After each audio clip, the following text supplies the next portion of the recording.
what are the implications of the new Chinese alliance with Russia? Well, I mean, the we can't military call and it then a the geopolitical and economic yeah. implications.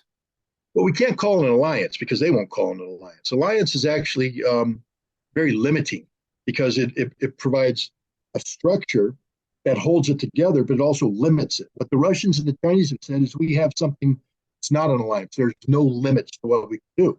It also means that there's no artificial restrictions.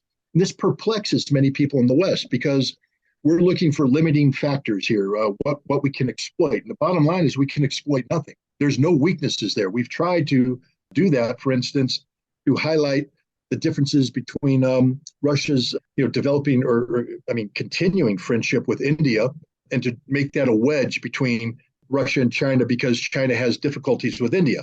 But what the Russians and Chinese have said, well, that's an issue that we'll talk about over here, but it doesn't affect what we're doing over here in Ukraine. The nexus of Russia and China goes beyond simply uniting one of the world's great economies, China, with one of the world's great land masses and reservoirs of natural resources, which is Russia. You bring those two things together and you create a world beating team. And this is something the United States and Europe need to wake up to, that thanks to the policy of the United States, we've brought these two nations together and they're not going to drift apart. They are unbeatable in terms of their economy, their resources. And as long as their military ambition is limited to defending themselves, then they won't get involved in the kind of military misadventures that the United States has. You won't see the Chinese army bleeding itself out in the Middle East like you saw the United States. You won't see the Chinese army bashing its head in a conflict with Australia, trying to take Australia. That's not what they do. They will fight for the South Chinese Sea, for these new islands. They will fight for Taiwan, and they will defend their borders against India and anybody else. But China's global projection is economic, and they're unmatched. I mean, if you take a look at what the Biden administration tried to do in the most recent G7 meetings last summer, it's almost embarrassing because we're encouraging the 7 most developed economies in the world to come up with a $600 billion fund for global development after a decade where China has pumped in $7 to $10 trillion in global development, as if what we were going to do was going to have any impact. It won't. We can't compete with the Chinese on the scope and scale that they have. And now when we take a look at the economic impact of the pandemic, we take a look at the blowback from the sanctioning of Russian energy, which has created havoc in the European economy and even our economy. People have to understand, when the Saudi Arabians just agreed to a 500,000 barrel a day reduction in oil, look what oil prices have done. Russia says they're going to follow suit. This blows the pricing beyond the $60 cap that Europe's put on. Nobody's going to recognize that $60 cap. It's a joke. And then you combine that with the fact that basically China and India and Saudi Arabia have all said, we refuse to tie our oil to an artificial pricing mechanism, Brent standard, which is a European pricing mechanism. They're now going to go to a new standard. I think they're calling it the Dubai standard or something, which means they are totally divorcing themselves from the West. They're the only things that count. This trans-Eurasian economic union that Russia and China are creating, in the process of creating, is a self-sustaining economic engine that operates independent of the United States and Europe. And that should scare the heck out of anybody in America and Europe that thinks that we can somehow flex our economic muscles and make our presence known. Marco Rubio, who I don't have any use for, made a very prescient statement talking about Brazil and the fact that Brazil just entered an agreement with China to conduct trade using the Chinese yuan and the Brazilian real, I think it is. What he said is they're not using the dollar anymore, and that removes all of our leverage. We have no ability to influence one of the largest economies in South America because without the dollar, we can't sanction you. Think about what he just said. Without the dollar, we can't sanction you. How is sanctioning building economic relations? Sanctioning is the destruction of economic relations. It's the antithesis of economic growth. And yet that's the only language the United States knows how to speak today. We don't talk about reaching out and building bridges. We talk about blowing up bridges. We talk about sanctioning people, starving people, strangling people. This is why China's having such great success. I'll leave it with this. Look what they did in the Middle East. After 4 decades of America trying to transform the Middle East into an arc of chaos designed to subvert Iran, by using Saudi-funded Gulf Arab states to create trouble from Lebanon through Syria into Iraq, down into in Afghanistan, into Yemen. Is the Shiite Crescent, which is Right? the Shiite Crescent, The Shia Crescent that King Abdullah talked about in 2004. yeah, which Chinese is unifying all of these the Gulf states with Saudi Arabian money and Oman and Qatar and Abu Dhabi all the way up to Lebanon.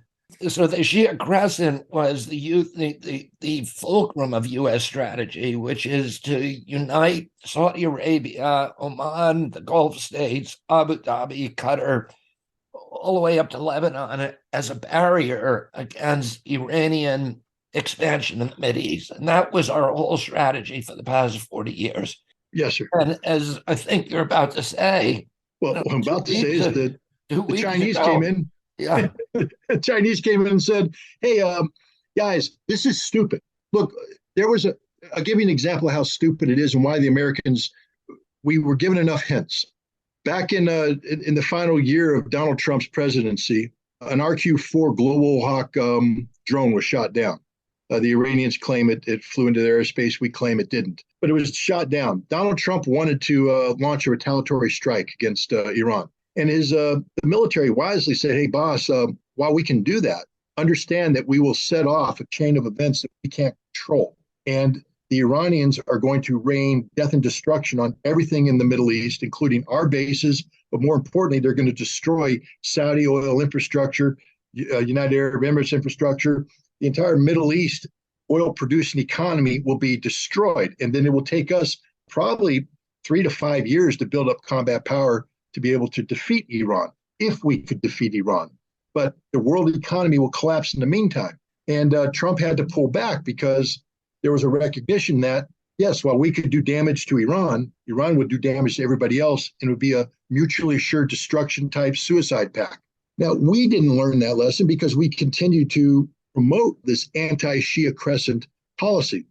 But the Saudis woke up. They had a big wake-up call in 2019 when the Houthi fired a couple Iranian-made drones and shut down an Aramco facility, sending the signal, we can shut you down anytime we want. And the Saudis, they're engaged in something called Saudi Arabia 2030, which is this massive revitalization of the Saudi economy and society, et cetera. It requires money to be poured in, money that can't be poured in if you're busy buying weapons for a war that, if it's ever fought, means the end of your economy to begin with. Same thing with Iran. Iran needs oil to survive. They need to sell oil to keep their economy functioning. So the Saudis and the Iranians actually have the same policy goals and objectives: stability.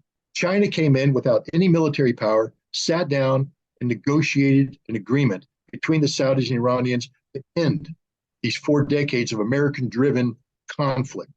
And it's working wonders. The Saudis now are talking about inviting Syria, which is one of those nations in the Shia Crescent, Syria to rejoin the Arab League.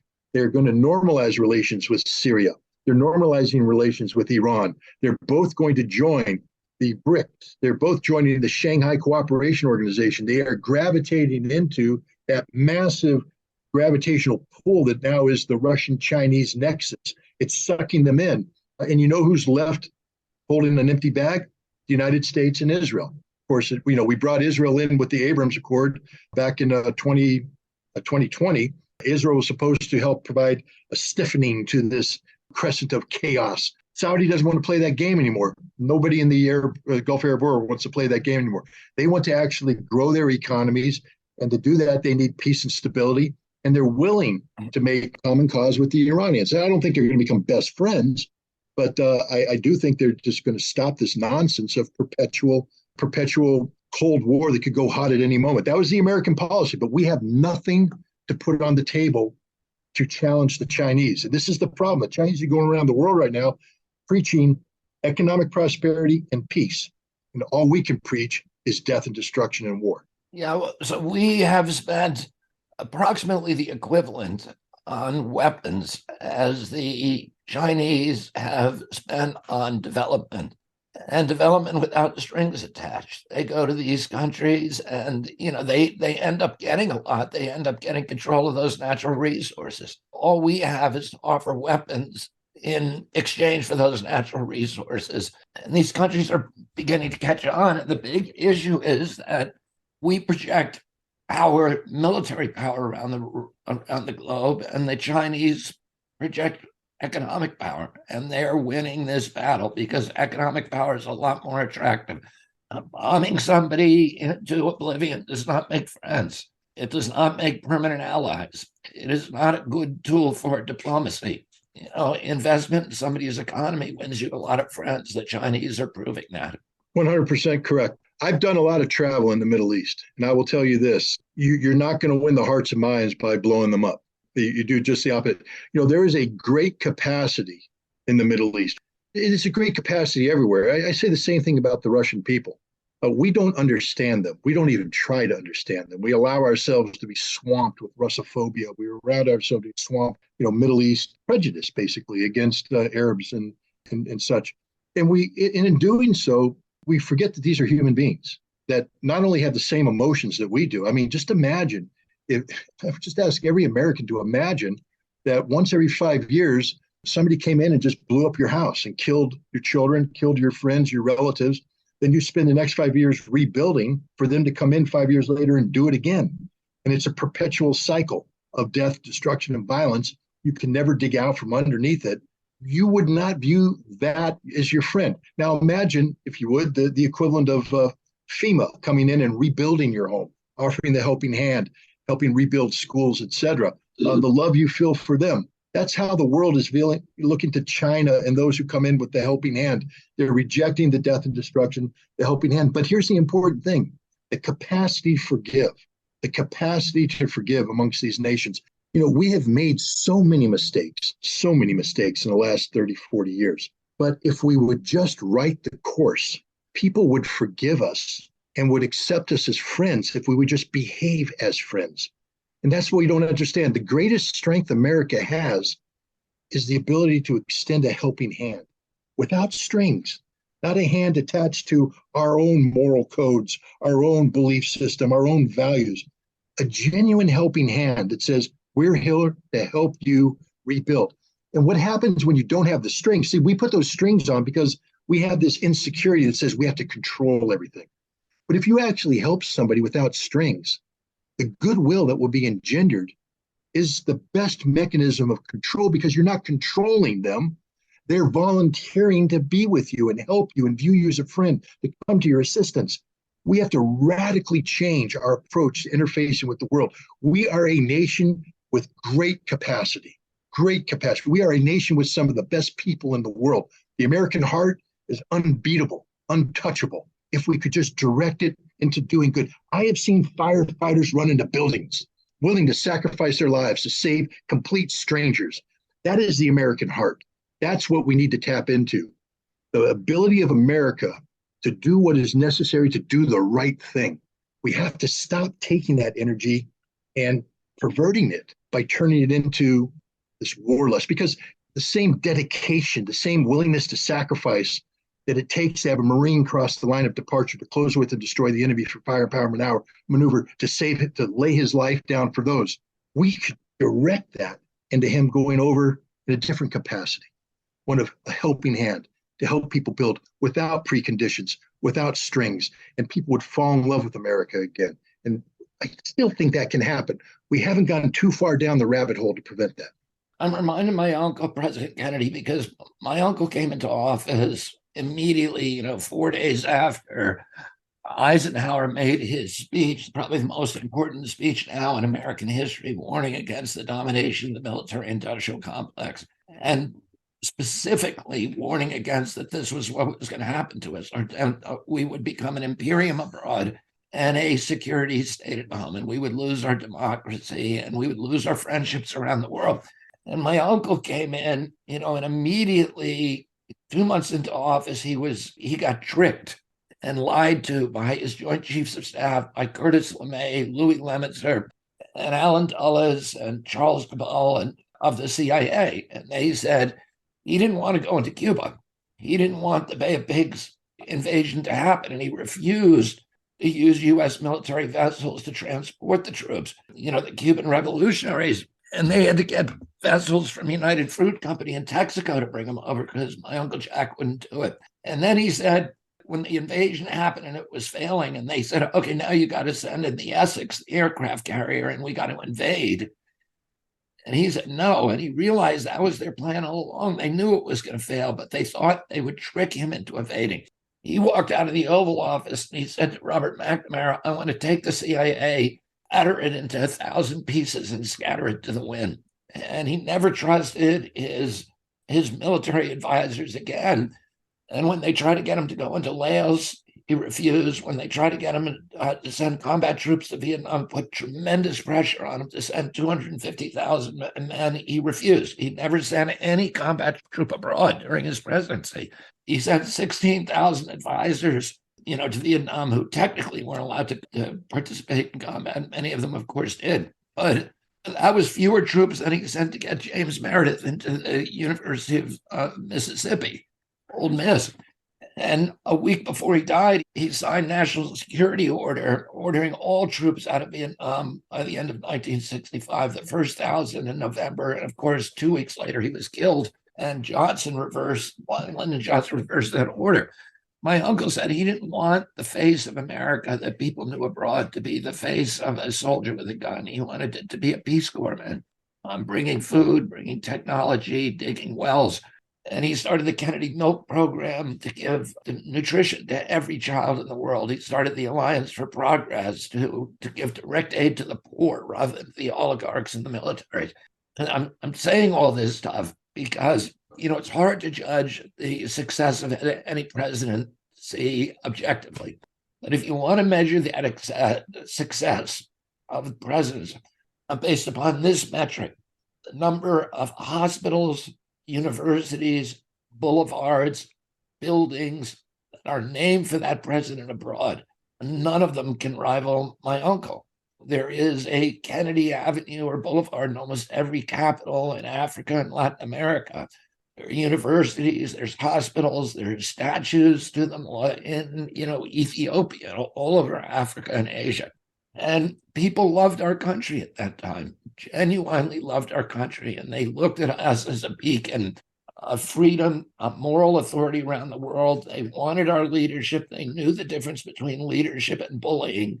And my uncle knew that. My uncle, was during World War II, he was marooned on an island after his PT boat got cut in two with the Japanese, which was an imperial army, looking for him. And his life was saved by two Solomon Islanders who resented the Japanese invasion and the Japanese takeover of their country. And they took a coconut that he had carved his coordinates on, and they paddled it 30 miles across the ocean to the British base and gave it to him. So his life was saved by colonial people.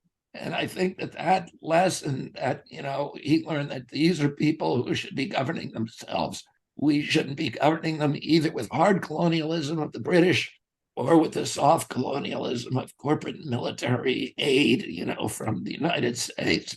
And the payoff, anybody can look at it around the world. Just go for a walk in one of those capitals and you'll see something. My uncle used to say that there are children in Africa who are named for Washington and Lincoln and Jefferson, but there's none named for Marx and Lenin. Of course, that's not true today. But I think the greatest honor that he would have felt if he knew it, after his death, was the number of African children and Latin American children whose name is Kennedy, because people admired our country and they loved our country then. And the economic and security payoffs of that kind of foreign policy are so much higher. I just want to let you know that one of my daughters, Patricia, went into the Peace Corps. And man, she's marrying, her fiance was also a Peace Corps member, and they both view that as one of the defining moments of their life. The concept of going abroad and selflessly serving on behalf of their nation, but for the benefit of others. That's the legacy of your uncle. It's alive and well and living today. Scott Ritter, thank you so much for joining us, and thank you for continuing to be outspoken about these issues and continuing to tell the truth to the American people. Thanks for having me.